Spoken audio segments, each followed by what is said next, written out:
अवैध खनन मामले में झारखंड के मुख्यमंत्री हेमंत सोरेन की मुश्किलें और बढ़ गई हैं। ईडी ने कल पूछताछ के लिए सुबह 11:30 बजे पेश होने के लिए कहा है। ईडी के समन पर बीजेपी सांसद निशिकांत दुबे ने सवाल पूछते हुए ट्वीट किया, अब बचा क्या है?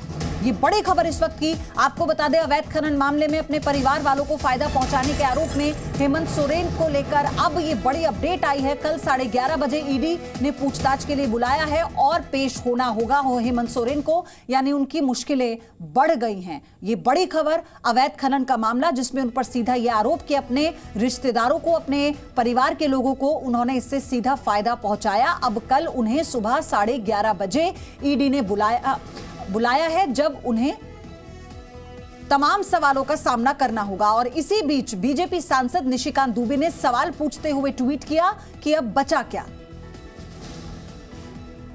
ये माइनिंग मंत्री वो हैं। अचार सिर्फ खाने के लिए ही नहीं है, कमाने के लिए भी है। ये अचार के बिजनेस करके महीने के 5 लाख कमा रहे हैं। आपको भी ये करना है तो फ्रीडम ऐप को अभी डाउनलोड कीजिए। उनके विधायक प्रतिनिधि और पार्टी के महासचिव पंकज मिश्रा जेल में है। उनके सीए के यहाँ जो रेड हुई, पंकज मिश्रा के यहाँ जो रेड हुई, उसमें कैश के भारी ट्रांजैक्शन पकड़ाए, मुख्यमंत्री का चेकबुक, पासबुक ये पकड़ाया। जेल में रहकर पंकज मिश्रा जिस तरह की अथॉरिटी बिल्ड कर रहे हैं, चला रहे हैं, 3-3 मोबाइल के साथ लोग पकड़ाए, अधिकारियों के ऊपर दबाव डाल रहे हैं। आज तक झारखंड पुलिस ने कोई एफआईआर नहीं किया। लॉ एंड ऑर्डर भी मुख्यमंत्री जी के पास है। 1000 करोड़ का पूरा ये माइनिंग स्कैम है। अमित अग्रवाल की जो सेल कंपनियां हैं उसके माध्यम से ये बाहर विदेश भेजे गए हैं। आज तक अमित अग्रवाल के ऊपर कोई कार्रवाई नहीं हुई। अमित अग्रवाल जो है वो राजा की तरह रिम्स में रह रहा है। ये सारा सिचुएशन ये बताता था कि इसमें माइनिंग मंत्री के नाते, मुख्यमंत्री के नाते, गृह मंत्री के नाते निश्चित तौर पर मुख्यमंत्री की भूमिका है। और ईडी ने अपनी चार्जशीट में इन चीज़ों का बार बार जिक्र भी किया था। जो सीलबंद लिफाफा वह कोर्ट में दे रहा था उसका भी जिक्र बार बार किया था। तो ये दिन आना ही था और ये दिन आ गया है। अब समन आया है और समन में यदि वो सही जवाब दे पाए तो बहुत बढ़िया, नहीं तो मुझे लगता है कि बिहार के ये तीसरे, झारखंड और बिहार के तीसरे मुख्यमंत्री होंगे जो कुर्सी पर रहते हुए जेल जाएंगे। जैसे लालू प्रसाद जी गए थे, मधु कौड़ा जी गए थे, मुझे लगता है कि हेमंत सोरेन जी भी उसी रास्ते पर जा रहे हैं। हेमंत सोरेन के समन के बाद झारखंड की सियासत गर्मा गई है। जहां बीजेपी हेमंत सोरेन से इस्तीफा मांग रही है, वहीं कांग्रेस का कहना है कि झारखंड सरकार को अस्थिर करने की साजिश की जा रही है। माननीय मुख्यमंत्री जी ने अपने नाम पर अवैध इलीगल माइनिंग का लीज लिया है और माइंस घोटाले के रूप में पूरे झारखंड की जनता जानती है कि वो अपने नाम पर, अपने प्रेस एडवाइजर्स के नाम पर, अपने विधायक प्रतिनिधि पंकज मिश्रा के नाम पर, अपनी पत्नी के नाम पर जमीन का आवंटन किया है। ये बातें अब झारखंड की जनता के बीच में पूरी तरह से आम है, लोगों के जानकारी में है।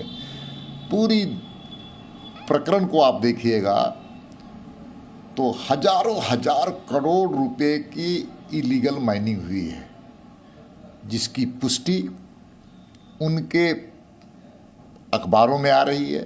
साक्ष्य भी अब सामने आ रहा है और साक्ष्य के आधार पर अगर मुख्यमंत्री जी को समन कर रही है ईडी, तो वह तो स्वागत योग्य कदम है, स्वागत योग्य। देखिए, सर्वविदित है कि पूरे देश में जो भाजपा के गैर भाजपा शासित राज्य हैं, वहां सरकार को अस्थिर करने की एक योजना बना करके केंद्र सरकार काम कर रही है।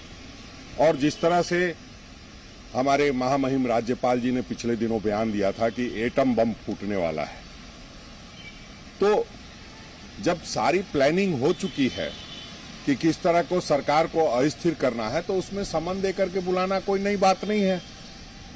ये सबको पता है कि सरकार को अस्थिर करने के लिए इस तरह के समन जाएंगे, उनका जवाब देना होगा, तो निश्चित रूप से मुख्यमंत्री जी उसका जवाब देंगे।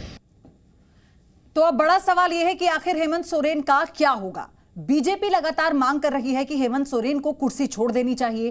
कांग्रेस ये कह रही है कि गठबंधन सरकार को गिराने की साजिश हो रही है कि ये प्रधानमंत्री नरेंद्र मोदी जी के नेतृत्व वाला न्यू इंडिया है, जिसमें आप कितने भी बड़े पद पर हो और आपने भ्रष्ट आचरण किया है तो आप बचेंगे नहीं।